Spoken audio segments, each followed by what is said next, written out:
After absolutely demolishing the Romans, Pyrrhus sent his friend Cnaeus to Rome as an envoy bearing gifts. These gifts did little to help bring peace, and Cnaeus would return to Pyrrhus, speaking only of the speed in which the Roman levy system rejuvenated their shattered legions. Attempting to keep the momentum on his side, Pyrrhus decided to march on Rome. His army continued to grow, with Magnagraecians and former Roman allies and subjects joining him in the hopes of ending Roman power in the region.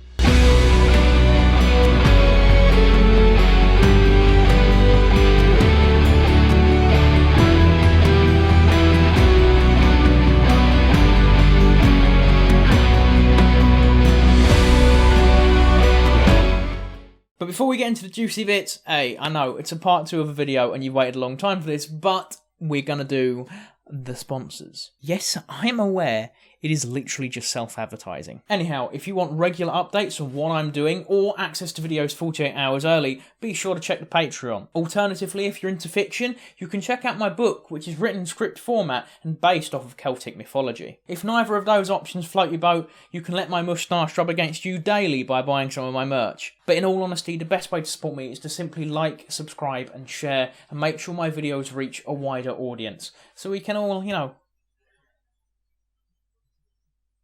I was going to say rub moustaches together, that's just weird. Entirely aware of the Pyrrhic host marching towards them, the Romans sent a man known as Fabricius to negotiate the release of the Roman prisoners. Whilst Fabricius was amongst the Pyrrhic army, Pyrrhus decided to show him one of his elephants up close. Behold, my stuff. Fabricius maintained his honour and refused all forms of bribery. Now this may seem like a disadvantage for Pyrrhus, but it did come in handy when Pyrrhus's physician offered to poison him for the Romans. Fabricius declined the offer outright and immediately informed Pyrrhus of the treachery. As a thank you, Pyrrhus offered Fabricius first place amongst his companions, but the Roman simply smiled and said that the Epirot army would soon wish he were king instead of Pyrrhus. Fabricius soon left the Pyrrhic forces with the Roman prisoners that were released as a kind gesture from the Epirot king. For Pyrrhus, his eyes moved to Capua, which he attempted to take but was forced back by Lavinus and his new army. By this point, Pyrrhus' army contained contingents of Samnites, Lucanians, Salentines and Bruttians, all Italian tribes fed up with Roman control of Italy. Pyrrhus quickly reasoned that turning Rome's allies against them was probably a good strategy. So, in the spring of 279 BCE, Pyrrhus began a campaign in Apulia along the Adriatic coast, forcing the Romans to confront him so that they could avoid losing these important cities. This led to the Battle of Asculum. The Romans now fielded a 40,000 strong army with 5,000 cavalry and 300 anti-elephant wagons, armed with iron tridents and missile troops. This was then jointly commanded by Publius Decius Mus and Publius Sulpicius Severio. These two.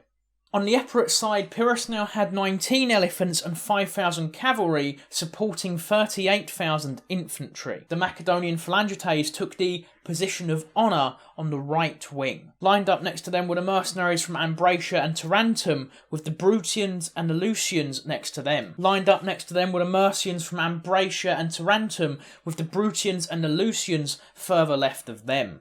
Taking the centre were the Epirot Thesprotians and the Chaonian tribes. Lastly came the Greek mercenaries and the Samnites on the left wing. I am so sorry for all the pronunciations there. Just to keep things safe, Pyrrhus held 2,000 men back in reserve. This was his elite guard. The Romans had managed to anchor themselves into a perfect defensive position. They stood on the far side of a small but fast-flowing river. Thinking on his feet, Pyrrhus simply pulled back, a manoeuvre that the Romans fell for and followed. As the two armies clashed, neither centre would give way. So, you getting tired? Oh, I could do this all day. Pyrrhus' cavalry attempted to break through the Roman cavalry in the classic Macedonian style. This consisted of charging at the enemy, wheeling around and repeating, while the Roman cavalry acted more like infantry. As the battle moved from stalemate to brutal slog, Pyrrhus' elephants were once again deployed, however found themselves completely useless against the anti-elephant wagons. Pyrrhus' light troops charged forward to engage the anti-elephant wagons. However, as is customary for a Pyrrhic battle, disaster struck. The Pyrrhic centre began to fold and before long was completely shattered. However, Pyrrhus, forever being the action hero, charged forward with the reserve force to fill the gap. As the balance of the battle began to shift back in favour of the Romans, their allies to the rear burned down the Pyrrhic camp, demoralising the Epirot army. However, the foreshadowing paid off quickly here because the Pyrrhic light troops managed to finish off the anti-elephant wagons. This meant that the Romans were once again faced with Pyrrhus's elephants charging at them from the flanks alongside his cavalry. Wait a minute. How did this happen? We're smarter than this. The Romans were then forced to withdraw to avoid a complete massacre. In total, the Romans lost around 6,000 men, but Pyrrhus lost around 3,400 and his camp. After the battle, Pyrrhus looked upon his losses, which were so much more detrimental to him than the Romans were. He would even be quoted as saying, "One more victory and we are undone." These costly victories were so brutal yet successful that they would give rise to a 2,300-year-old phrase, Pyrrhic victory. You've most likely heard this phrase to describe battles where the losses were so great the victory seems almost pointless. This can also be used in day-to-day life, like if you go on a date and then you bring them back to yours and you have a good time and then you realise how much you spent the next day because you got laid, but at great cost. Realising his precarious position, Pyrrhus pulled back to Tarentum to rebuild his forces once more. Now, history has an odd tendency to shift from one direction to another. Now, this can be attested in a few key moments, like Pyrrhus has Rome rattled. He could build the foundations of his own empire in Magna Graecia. Yet, fate rarely caught us at a moment of our choosing, and Pyrrhus received a Macedonian embassy claiming that Ptolemy Thunderbolt had fallen from his horse and died whilst riding out to meet a Gallic invasion force. This left the ancient kingdom of Macedonia without a king, and the throne, which rightfully belonged to Pyrrhus, was his should he choose to take it. Right on cue, as if to emphasise my point about making a choice, the Greek cities in Sicily also called upon Pyrrhus. They sought his defence against a variety of enemies, including the Mamertine mercenaries and Carthage. Pyrrhus elected to abandon Magna Graecia and his birthright in Macedonia and set sail for Sicily in the late part of the summer in 278 BCE. From here, he planned to launch an invasion of Carthage itself. Plutarch quotes Pyrrhus as saying, "Sicily is near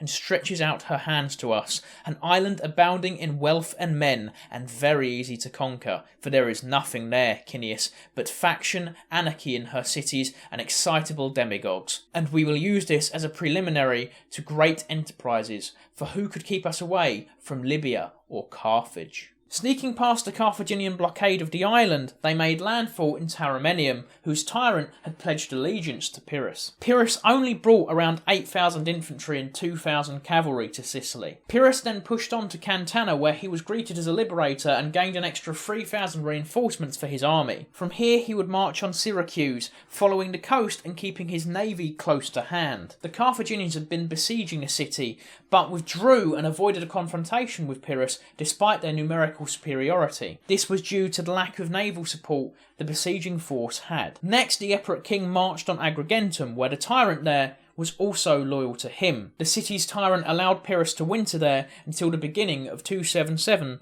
BCE. At this point he pushed west to Heraclea Minoa. Pyrrhus was forced to storm the city, however he found once he passed the Halykos River, the cities of Selenus and Segesta simply joined him. His next move was northwest, where he laid siege to the city of Eryx. Eventually his catapults and ballistae gave way to scaling ladders and close combat fighting. Pyrrhus himself was noted as fighting on the walls, pushing back the city's defenders. Unsurprisingly, the city was taken. Pyrrhus then marched east to the city of Panormus. Much like Heraclea Minoa, Pyrrhus was forced to storm the city, but took it and then marched back west to Lilybaeum. The campaign was an expensive one, and Pyrrhus had been forced to raise extensive taxes on the Greek Sicilian cities. Now this turned avid support into almost borderline revolt, and Pyrrhus was forced to leave Sicily.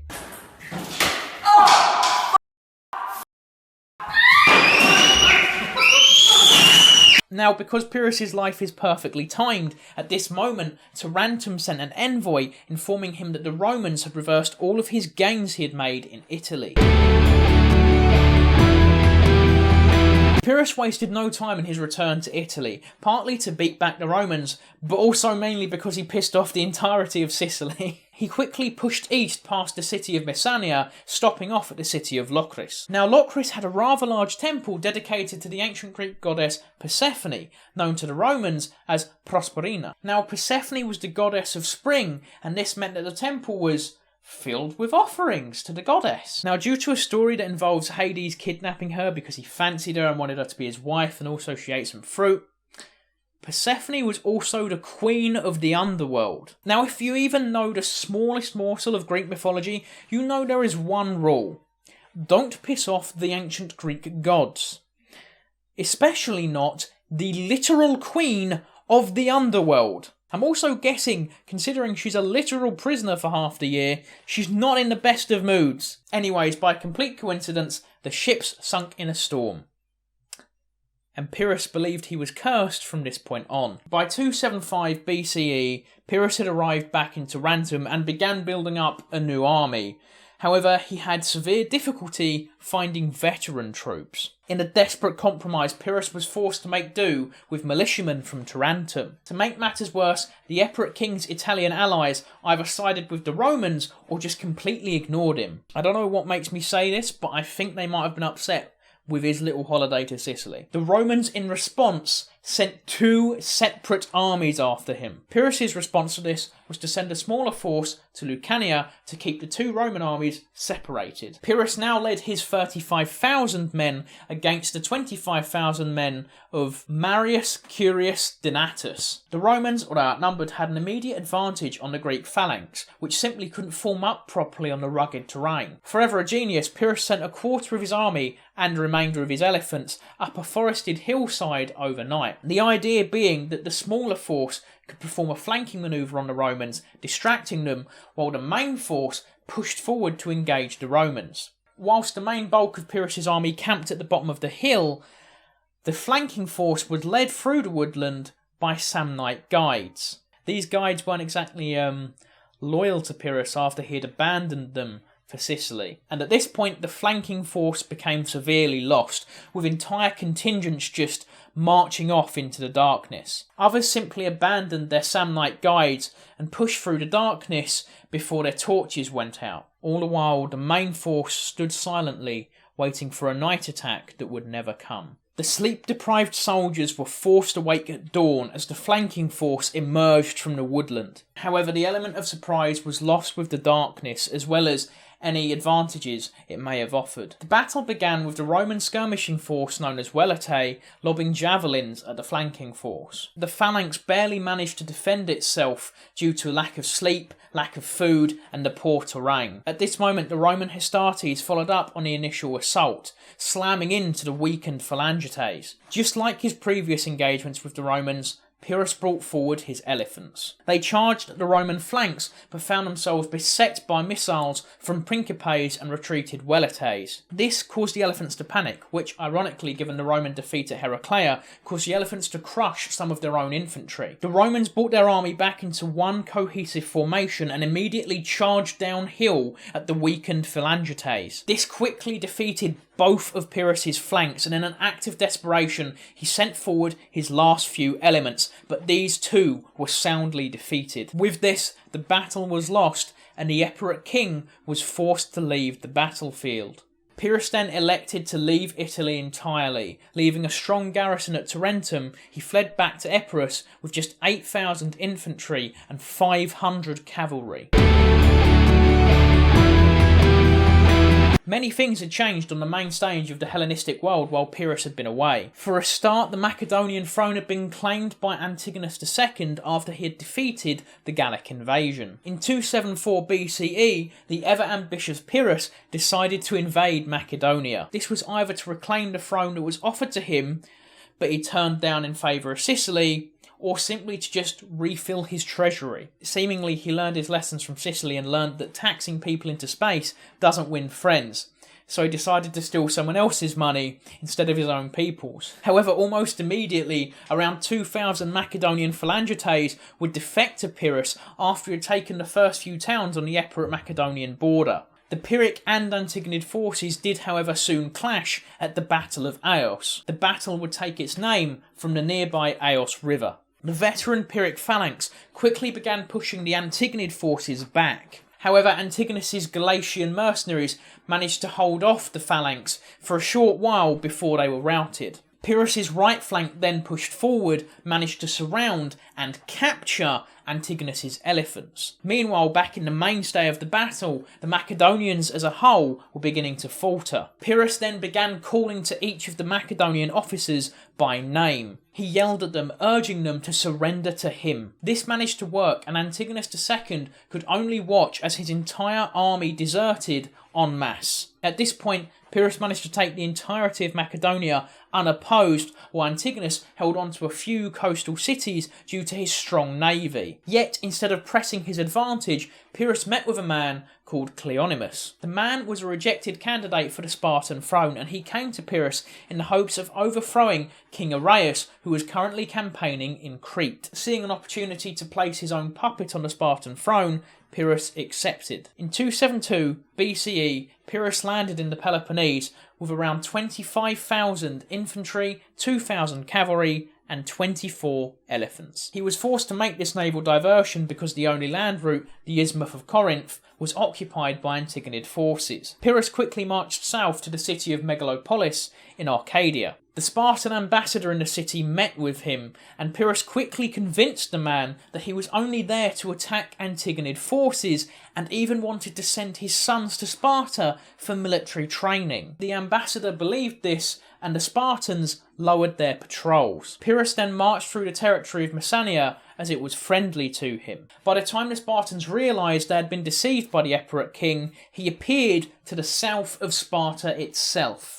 I'm going to do what's called a pro-gamer move. Taken by surprise, the Spartans brought just 15,000 men up against Pyrrhus's 27,000. Realising there was a real chance Pyrrhus could take the city, the Spartan council elected to send the women and children to Crete for their safety. The women of the city strongly opposed this idea, however, and a woman named Archidamia burst into the council, brandishing a sword. She proudly exclaimed she would not live in a world where Sparta no longer existed. The Spartan men now had a massive boost to morale and began building ditches and stone wall defences. The Spartan women quickly took over the construction of these defences, telling their men to rest and save their strength. By the next morning, Pyrrhus discovered that his next assault was not as easy, and he was in fact repelled. His son Ptolemy then took a 2,000 strong Epirot and Galatian infantry force around the left side of the trench. However, before the manoeuvre could be completed, Ptolemy was ambushed by the Spartan prince Agratatus from the rear. Only a small contingent would make it back to the main Epirot force, whilst Pyrrhus repeatedly tried to break the defences and was repeatedly repelled. On top of this, the Spartan women joined the fray, repairing and building new defences whilst also dragging away the Spartan wounded to the rear. The Spartan women really setting the standard high right now. Eventually, Pyrrhus would be called to Argos to settle a dispute. So, as night fell, Pyrrhus once again abandoned his position and pushed on to Argos. Sadly, whilst on the road to Argos, a Spartan ambush would end up killing his son Ptolemy, and from this point on, Pyrrhus was reported as being in a state of depression. The reason for the journey to Argos was because a politician known as Aristaeus sought help from Pyrrhus. He was stuck in a vicious feud with another politician who was backed by Antigonus, known as Aristippus. Upon seeing this, Pyrrhus then challenged Antigonus to come down and fight for the land they both laid claim to. Knowing all too well he was outnumbered and stood little chance of defeating Pyrrhus, Antigonus pulled back to a safe distance. Later that night, Pyrrhic allies inside the city opened one of the gates, letting Pyrrhus into the city with his Galatian mercenaries and some of his elephants. From here, he quickly took control of the marketplace. The Argives quickly realised they had been betrayed and began sounding the alarm, whilst sending desperate messages to Antigonus, begging him for aid. My God! Okay, it's happening! Everybody stay calm! What's the procedure, everyone? What's the procedure? Stay calm! Antigonus quickly answered the call, reoccupying his earlier spot and sending a contingent into the city to help with the fight against Pyrrhus. Simultaneously, 1,000 Spartans and Cretians, led by the Spartan king Arrhaeus, descended upon the city. They quickly began to assist against the Epirot king. As the brutal fighting continued in the darkness, both sides became confused. Eventually this caused the fighting to die down until dawn. When dawn broke, Pyrrhus finally realised just how outnumbered he was. You, my friend, are royally... and immediately began plans for withdrawal. A major fault in his plan was that the city gates would impede a speedy exit. At this moment, Pyrrhus decided to send a message to his son, Helenus. The instructions were clear: tear down a portion of the city wall to make the withdrawal easier and, far more importantly, faster. However, with the sounds of battle all around him, the messenger misheard Pyrrhus and relayed to Helenus that his father wanted a relief force to enter the city. The relief force and Pyrrhus's retreating force then slammed into each other, making retreat impossible. To top this off, the Pyrrhic army became completely trapped when Helenus's largest elephant became wedged in the city gates. At this point, the Galatian mercenaries, being mercenaries, fled in every direction they could. Pyrrhus now turned to the enemy forces that were now beginning to surround him. It was at this point that a young conscript from the city wounded the Epirhic king through his breastplate. The pair became locked in a life or death duel which Pyrrhus probably would have easily won. However, allegedly, the mother of the young conscript was watching the duel from a window. Obviously not wanting her son to meet his end, she threw a roofing tile at Pyrrhus. This knocked Pyrrhus off of his horse and onto the ground, and severely wounded him.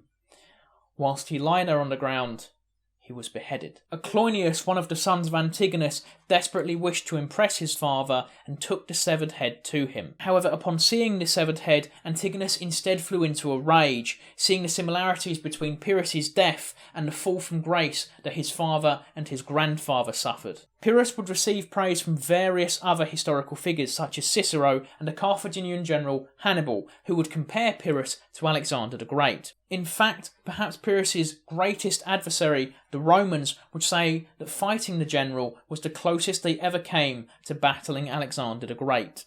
Yet, even with all this praise, it doesn't change the fact that the end of Pyrrhus's life was both sad and brutal.